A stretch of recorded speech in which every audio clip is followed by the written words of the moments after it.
जय माँ काली मित्रों, आपका मेरे चैनल माँ काली माँ दुर्गा शक्ति संवाद में स्वागत है। मित्रों, अगर आप मेरे चैनल पर नए हैं तो मेरे चैनल को सब्सक्राइब कीजिए, लाइक कीजिए, शेयर कीजिए, साथ ही नोटिफिकेशन बेल को भी प्रेस कीजिए जिससे मेरी आने वाली वीडियोस का नोटिफिकेशन आपको तुरंत मिल जाए। मित्रों, आज का जो विषय है वो विषय ये है, क्या सवारी वाले व्यक्ति को भी प्रेत लग सकता है क्या।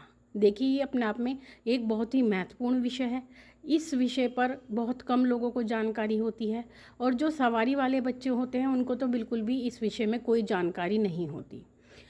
देखिए, प्रेत एक ऐसी चीज़ होती है जो बहुत ही आसानी से किसी व्यक्ति के शरीर पर कब्जा कर सकता है।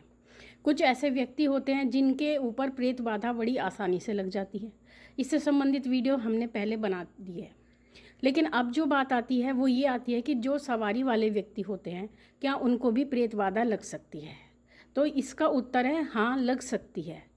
और इसका ये कारण होता है कि जब आपके शरीर में सवारी होती है, कई बार ऐसा होता है कि जब आपके शरीर में सवारी होती है तो उसी समय पर आपके शरीर में संकट भी चल रहा होता है, आपके शरीर में कहीं ना कहीं प्रेत बाधा भी होती है, जिस कारण से आपको ये नहीं समझ में आता कि जो सवारी हमारे ऊपर आ रही है वो प्रेत की सवारी है या फिर वो किसी सकारात्मक ऊर्जा की सवारी है। इसी चीज़ को लेकर के बहुत से व्यक्ति कंफ्यूज रहते हैं। लेकिन वास्तविकता ये होती है कि जब आपको सवारी आती है, सवारी आते समय सबसे पहले जो सवारी आती है वो सकारात्मक ऊर्जा की ही आती है और जिसके साथ में संकट भी चलता है और सवारी भी चलती है। तो ऐसे व्यक्तियों को जो सकारात्मक ऊर्जा होती है, चाहे वो किसी भी देवी देवता की हो, आपके इष्ट देवी देवता की हो, आपके कुल देवी देवता की हो या पितरों की हो, तो जो सवारी होती है वो आपकी रक्षा करती है उस संकट से। लेकिन वो उस संकट को हटा नहीं पाती, क्योंकि संकट को हटाने के लिए एक प्रॉपर तरीका होता है, एक इलाज होता है जो प्रॉपर तरीके से एक भगत के द्वारा, एक तांत्रिक के द्वारा किया जाता है। तभी वो संकट हटाया जाता है और संकट हटाने के बाद में वो सवारी शुद्ध रूप से आपके शरीर में आती है। लेकिन जब बात प्रेत बाधा की आती है तो ये बात एक विशेष रूप से सामने आती है कि जो व्यक्ति दरबार लगाते हैं या जो व्यक्ति संकट काटते हैं, आपने देखा होगा कुछ ऐसे व्यक्ति होते हैं जो दरबार चौकी लगाते हैं और दरबार चौकी लगाते समय ऐसे बहुत सारे संकट उनके सामने आते हैं जो वो काटते हैं। लेकिन संकट काटने के बहुत सारे नियम भी होते हैं, अलग अलग तरीके होते हैं। वो गुरु की आज्ञा से कौन से नियम का पालन करते हैं, कौन से तरीके को वो अपनाते हैं, वो उनकी अपनी बात होती है।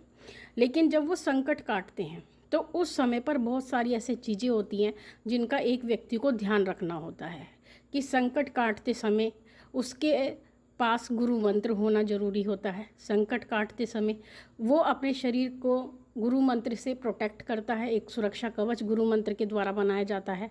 अपने आसन का बंधन किया जाता है जिससे कि कोई भी नकारात्मक शक्ति उसके ऊपर प्रभाव ना डाल सके।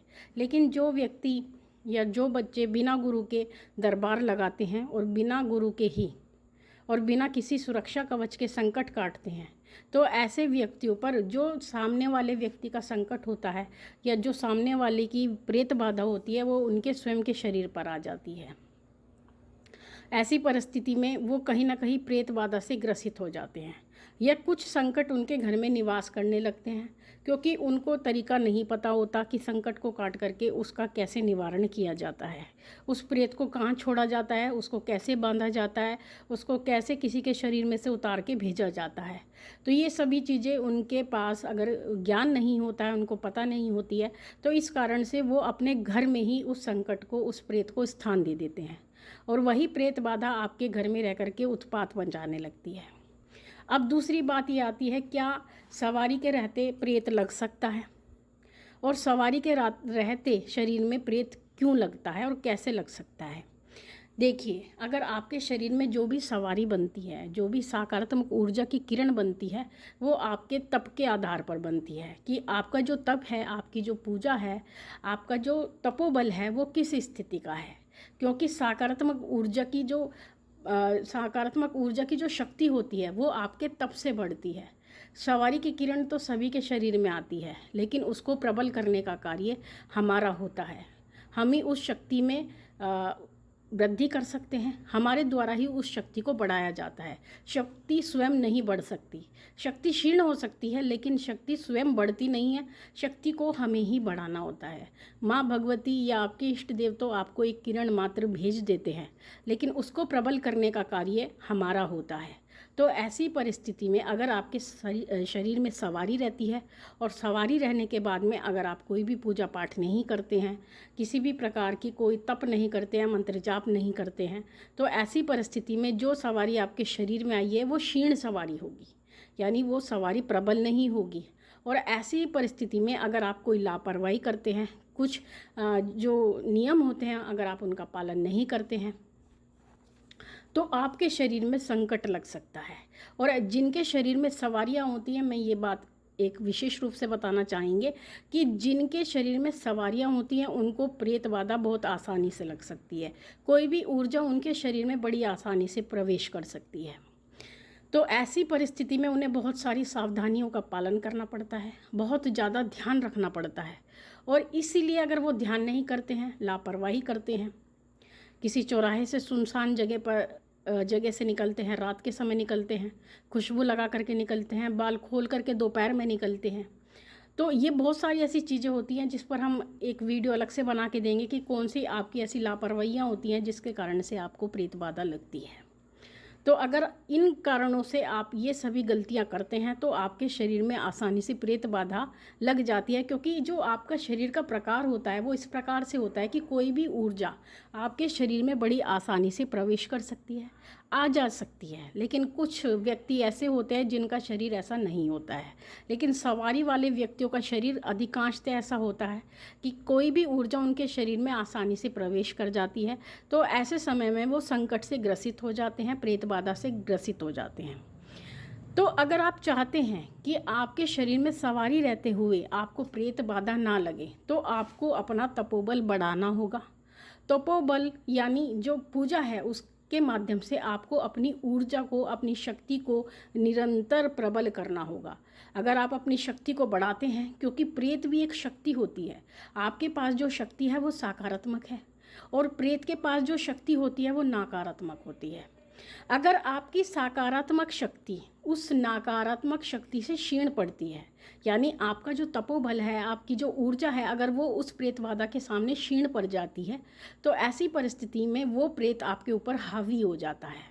क्योंकि प्रेत एक से बड़ा एक शक्तिशाली होता है, आप उसकी जो शक्ति है उसका आप कोई भी अंदाज़ा नहीं लगा सकते। तो ऐसी परिस्थिति में बड़े से बड़ा, भयंकर से भयंकर प्रेत होता है जो मनुष्य के शरीर में लग के उसको परेशान करता है और बड़े बड़े तपस्वी को भी जो है वो किसी भी स्थिति में ला सकता है। लेकिन अगर आपके पास अपने तप की ऊर्जा है, आपने तप के द्वारा अपनी शक्ति को, अपनी सवारी को प्रबल कर रखा है, तो कोई भी ऊर्जा आपके ऊपर हावी नहीं हो सकती। तो इसलिए आप अपनी ऊर्जा को प्रबल कीजिए, जिससे आपको किसी भी प्रकार की कोई प्रेत बाधा आने वाले जीवन में ना लग सके। क्योंकि प्रेत बाधा से जो ग्रसित व्यक्ति होता है उसका जीवन बहुत ही कष्ट में होता है। इसलिए हम यही चाहते हैं कि जो भी बच्चे सवारी वाले हैं वो केवल पूजा करें। हम सभी बच्चों से एक ही बात हमेशा कहते हैं कि सवारी अगर आपके पास है तो आप इधर उधर ना भटके, केवल अपनी पूजा पे ध्यान दें। और पूजा करने से ही आपकी शक्ति बढ़ेगी, आपके सभी कार्य सिद्ध होंगे, आपकी सवारी प्रबल होगी।